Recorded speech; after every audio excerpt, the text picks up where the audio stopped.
Hi guys, in this video I'll show you how to integrate Figma design system with Storybook. Now step 1 is just go to the website of figma.com or you can just open the app, that is your choice, the software on your laptop or PC. So once you're at this page or the home page of Figma, so from this section on the left side you will see an option called templates and tools. So just click on this option, and once you're at this page, so on the right above side, you can see search templates and tools. So search here, you can see the community or my team. So in our case, we will search the community and search here story book and press enter.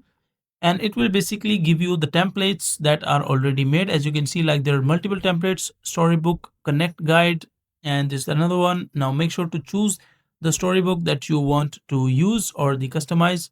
Let's say like this, let's say this is the one that I want to choose. Just click on this one, and you can just click on open in Figma Jam, and it will basically open and connected to your project directly inside the Figma.